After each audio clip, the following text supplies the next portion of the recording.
السلام علیکم. اچھا بھی پچھلے دنوں آپ لوگوں نے بھی ٹک ٹاک پہ اور انسٹا وغیرہ پہ یہ ویڈیو دیکھی ہوگی. میں نے بھی دیکھی, میری نظر سے بھی گزری کہ ایک فیملی کے 9 لوگ جو ہیں وہ دھماکے سے, جو گیس کی وجہ سے, پریشر سے سلنڈر پھٹا یا جو بھی اس کی وجہ سے جو ہے وہ ایک ہی خاندان کے, اور اس طریقے سے اتنے لوگ بیچارے جو ہیں وہ اس دنیا سے رخصت ہو گئے. تو اللہ پاک ہم سب کو ایسی ناگہانی آفت اور صورت کی اس میں جو ہے وہ محفوظ رکھے. ایسی کسی بھی سچویشن سے ہمیں اللہ نہ کرے ہمیں کبھی بھی دو چار ہونا پڑے, ہمارے کسی پیارے کو کبھی اس قسم کی کسی بھی ایسی سچویشن کا سامنا کرنا پڑے. تو پلیز کائنڈلی آپ لوگ جب بھی رات سونے لگتے ہیں, آپ لوگ کہیں گھر سے باہر جا رہے ہوتے ہیں, تو اپنے چولہے کے نوب لازمی چیک کر لیا کریں, اپنے سوئچز چیک کر لیا کریں کہ کہیں کوئی چیز آپ نے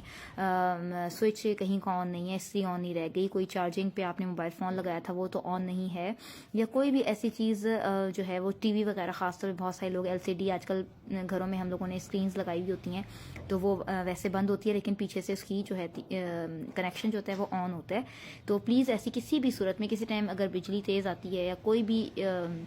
خدا نخواستہ کچھ پتہ نہیں ہوتا وقت کا, شارٹ سرکٹ ہو جاتا ہے یا کسی بھی ایسی جو ہے وہ صورتحال سے بچنے کے لیے یہ بہت ضروری ہے کہ آپ جو ہے کچھ چند تدابیر ہیں احتیاطی جن کا آپ اگر خیال کریں یا جن پہ آپ عمل کریں تو وہ جو ہے آپ کو کسی بھی بڑے حادثے سے جو ہے وہ بچا سکتا ہے. تو اس کے لیے آپ لوگ کوشش کیا کیجئے کہ یہ کہیں بھی جانے آنے سے پہلے یہ لازمی اس چیز کا خیال رکھیں. اور ایک چیز اور کہ اگر آپ نے جاتے ہوئے چیک نہیں کیا ہے, اگر آپ کہیں جلدی میں ہبڑ دبڑ میں نکل گئے, افراتفری میں کوئی بعض اوقات کوئی ایسی سچویشن ہوتی ہے کہ آپ کو اچانک جانا پڑ جاتا ہے, تو اس صورت میں آپ نے یہ کرنا ہے کہ جب آپ واپس آتے ہیں تو آنے کے بعد آپ تھوڑی دیر کے لیے اپنے گھر کے دروازے پورے کھول دیں مکمل طور پہ, بغیر کسی جگہ کی لائٹ آن کیے, ٹھیک ہے, یا فریج کا دروازہ کھولے بغیر, یا ایگزاسٹ فین آن کیے, یا کبھی آپ کو اسمیل آتی ہے کسی ایسی چیز کی, اور اگر نہیں بھی آتی تو کوشش کیجئے کہ گھر آنے کے بعد سب سے پہلے کوشش کیجئے کہ اپنا لاؤنج کے یا جو بھی آپ کا مین ڈور ہوتا ہے اس کو تھوڑی دیر کے لیے اوپن کر دیں. اس کے بعد جو ہے وہ 10-15 منٹ کھلی رہنے دیں, اس کے بعد آپ لائٹس وغیرہ آن کریں اور باقی اپنی پراپر جو ہے وہ جو بھی آپ کے کام ہے وہ آپ کریں. تو ان ساری چیزوں پہ عمل کر کے ہم بہت سے حادثات سے بچ سکتے ہیں.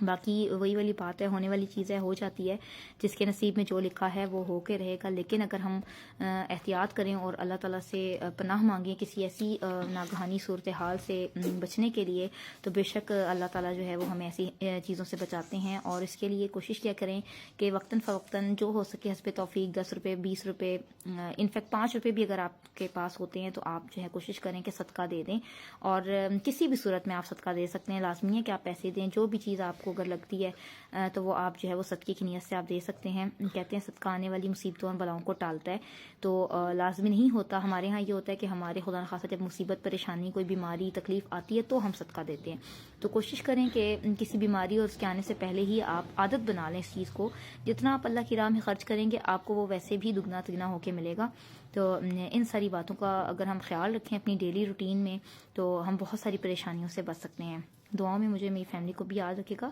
جزاک اللہ.